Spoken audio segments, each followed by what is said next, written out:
नमस्कार दोस्तों, स्वागत है आपका हमारे चैनल भक्ति में शक्ति में। दोस्तों, आज हम आपको अपने घर के मंदिर में दीपक के बारे में कुछ बातें बताएंगे। उम्मीद है आपको पसंद आएंगी। दोस्तों, अपने घर के मंदिर में पूजा तो करते हैं ना आप, और पूजा करते समय दीपक जलाने का नियम तो ज़रूर ही आपको पता होगा। तो जिस दीपक को आप भगवान का नाम लेकर जलाते हैं, कहीं वो दीपक कुछ गलत संकेत तो नहीं दे रहा? क्या आपके दीपक की बाती पूरी जल जाती है या फिर उसमें घी और अध जली बाती बच जाती है? और कहीं आपके दीपक की बाती पर फूल तो नहीं बनता? और तो फूल दीपक की बाती पर फूल बन जाने का क्या मतलब होता है?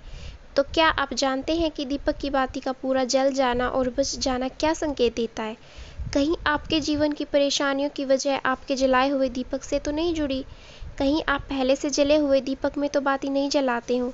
और क्या आपके पूजा का दीपक पुराना हो गया है या फिर हर थोड़े दिनों बाद आप दीपक को बदल देते हैं? तो दोस्तों, आपको जानकर हैरानी होगी कि आपने पूजा के मंदिर में दीपक जलाते समय अगर यह गलतियां कर दी तो इसके परिणाम हमको भुगतने ही होते हैं। और दीपक की बाती का पूरा जल जाना और बाती का बच जाना भी अलग अलग संकेत देता है, जो हमारे लिए जानना बहुत ज़रूरी है। तो इन्हीं सब बातों को जानने के लिए इस वीडियो में आखिर तक हमारे साथ बने रहिए। दोस्तों, स्वागत है आपका। तो सबसे पहले दोस्तों, आपको ये जानना है कि हमारे घर के दीपक की बाती में फूल बन रहा है, तो इसका सीधा मतलब है कि भगवान ने हमारी प्रार्थना को स्वीकार कर लिया है और वह पूजा हम से प्रसन्न है। और इसका संकेत वह बाती में बने इस फूल के माध्यम से देते हैं। और अगर आपके घर के दिव्य शक्तियाँ मौजूद हैं और आपके साथ साथ वो भी ईश्वर की पूजा में अपना ध्यान लगाती है, तो आपके दीपक की बाती में एक से ज़्यादा फूल बनते हैं। और कभी कभी तो साक्षात किसी भी देवता और देवी का रूप भी देखने को मिलता है। तो अगर आपके दीपक में फूल बन रहा है तो आप सच में भाग्यशाली हैं। और इसी के साथ दीपक जलाने के भी कुछ खास नियम होते हैं जो आपको ज़रूर जानने चाहिए। कभी भी हमें जले हुए दीपक में उसी दीपक में बाती नहीं लगानी चाहिए और आपको इसके बहुत ही भयानक परिणाम देखने को मिल सकते हैं।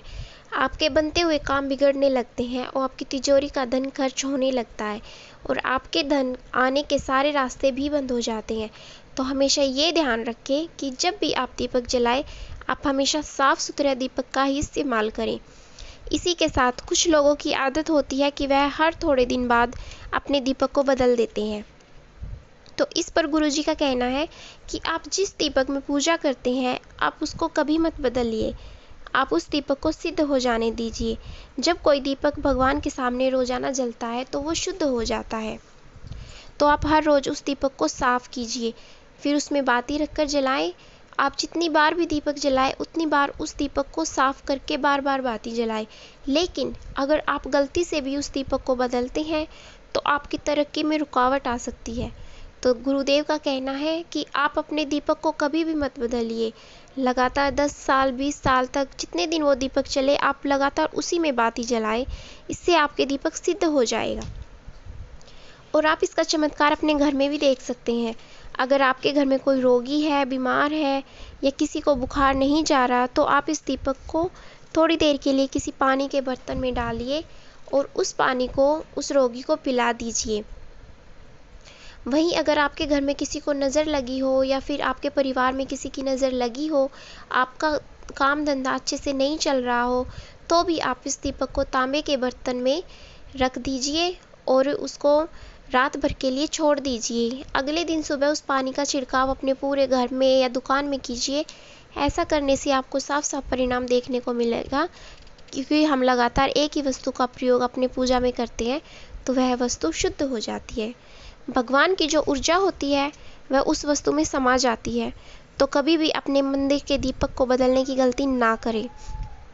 अगर आपके मंदिर का दीपक टूट जाता है या फिर खराब हो जाता है या खंडित हो जाता है, आप तभी उस दीपक को बदल सकते हैं। लेकिन फिर भी आप दीपक को ना फेंकें, बल्कि इसे संभाल कर अपने घर में रख लीजिए, क्योंकि आपके दीपक में घी बच जाता है तो इसका क्या परिणाम होता है। तो सबसे पहले ये देखिए कि अगर आप किसी भी पेड़ पौधे की पूजा कर रहे हैं और उस पूजा में जलाया हुआ दीपक पूरा नहीं जलता या फिर उसमें घी बच जाता है, तो इससे आपके घर में बीमारियां घर बना लेंगी और ये बीमारी कभी भी आपका पीछा नहीं छोड़ेंगी। तो जब भी आप किसी भी पेड़ पौधे की या मंदिर के बाहर किसी भी जगह की पूजा करें तो ध्यान रखें कि उसकी बाती पूरी जले और उस बर्तन में घी ना बचे, क्योंकि यह आपकी अच्छी सेहत के लिए बहुत ही ज़्यादा प्रभाव देगा। वहीं अगर आपके घर के मंदिर में दीपक की बाती पूरी नहीं जलती या पूजा करते समय दीपक बार बार बुझ जाता है तो ज़रूर आपके घर में नकारात्मक ऊर्जा का वास होगा और यह आपकी पूजा में विघ्न डालने का काम करते हैं। अगर आप भगवान की कृपा आपके घर में होंगी और आपके घर में सकारात्मक ऊर्जा होंगी तो ये नकारात्मक ऊर्जाएं आपकी पूजा को सफल नहीं होने देती, क्योंकि दोस्तों एक वातावरण में एक ही तरह की ऊर्जा रह सकती है, या तो सकारात्मक या फिर नकारात्मक। और जो बुरी शक्तियाँ, तो वो ये कभी नहीं चाहती कि आपके घर में दैवी शक्तियों का वास हो, क्योंकि अगर आपके घर में भगवान ने अपनी कृपा की तो उन बुरी शक्तियों और ऊर्जा को आपके घर से जाना पड़ेगा। तो ये बुरी शक्तियाँ हमेशा इसी कोशिश में रहेंगी कि आपकी पूजा में रुकावट आए, आपके घर में दैवीय शक्तियाँ ना रहें और इन्हीं के प्रभाव से हमारा दीपक बार बार बुझ जाता है या फिर हमारे दीपक की बाती पूरी नहीं जलती। तो इस सब से बचने के लिए आपको क्या करना है, सच्चे मन से भगवान का स्मरण करना है और जब भी आप दीपक जलाए तो भगवान से सबसे पहले यह प्रार्थना करें कि आपसे जितनी बार भी नकारात्मक, घर में जितनी भी नकारात्मक ऊर्जा हो वो सब दूर चली जाए और हमारे घर में सारी सकारात्मक ऊर्जाएं आ जाए। दोस्तों, हम अपने दीपक को गंगा जल के घेरे में भी लगा सकते हैं, क्योंकि गंगा जल को वरदान मिला है, जो गंगा जल में सबसे पहले तो कोई बुरी शक्ति प्रवेश नहीं कर सकती, इसीलिए कभी भी गंगा जल खराब नहीं होता और गंगा जल हर तरह की ऊर्जा को सकारात्मक ऊर्जा में बदल देता है।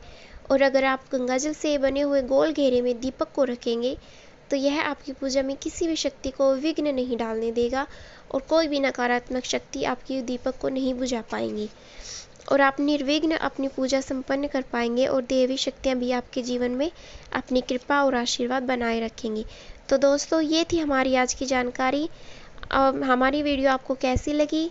वीडियो को लाइक करना, शेयर करना और हमारे चैनल को सब्सक्राइब करना। जय श्री